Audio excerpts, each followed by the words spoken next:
தான் சார் இருக்கு. கூத்தாடி. எம்ஜிஆரையும் இப்படி தான் சொன்னாங்க. யார் சார்? எம்ஜிஆரையும் திமுக இப்படி தான் சொல்லிச்சு. எம்ஜிஆர் 13 ஆண்டு காலம் இவங்களை காத்தாடி மாதிரி ஆக்கிட்டார். கூத்தாடி நம்மள இவனோட காத்தாடியாக ஆக்கிட்டார். நாஞ்சில் சம்பத் கேட்குறேன், உதயநிதி சினிமாவில் நடிக்கலை? ஒரு கல் ஒரு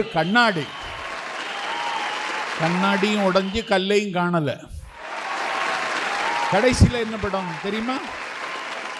மாமன்னன். ஸ்டாலின் கூத்தாடி இல்லையா? ஒரே ரத்தம்னு படம் எடுத்தான் தெரியுமா? ஸ்டாலின் நடிச்சார் தெரியுமா? குறிஞ்சி மலர்னு சொல்லி ஒரு தொடர் நடிச்சார் தெரியுமா? நீங்களும் கூத்தாடி தான். அதாவது கலையையும் இலக்கியத்தையும் குறைத்து மதிப்பிட முடியாது. கலையும் இலக்கியமும் மக்களுக்காகவே என்று சொன்னான் மாயோகோஸ். 1967 ஆட்சி மாற்றத்திற்கு மக்கள் திலகம் எம்ஜிஆரை அண்ணா கையில் எடுத்தார். அறிஞர் அண்ணா அவர்களே சிவாஜி கண்ட இந்து சாம்ராஜ்யம் என்ற ஒரு நாடகம் எழுதினார்.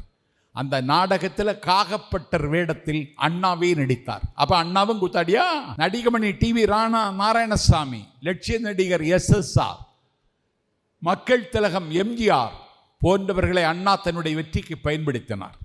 நிலத்து மிங்கலங்கள், பண்ணை பிரபுக்கள், ஆலையரசர்கள், கட்சி காங்கிரஸ்.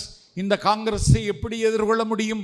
என் நெஞ்சில் மாசில்லை, என் கையில் காசில்லை தம்பின்னு அண்ணா சொன்ன பொழுது அண்ணாவுக்கு நிதி கொடுக்க திமுக நிர்வாகிகள் வரிசையாக நின்று நிதி கொடுத்த பொழுது அந்த வரிசையில் எம்ஜிஆர் நின்றார்.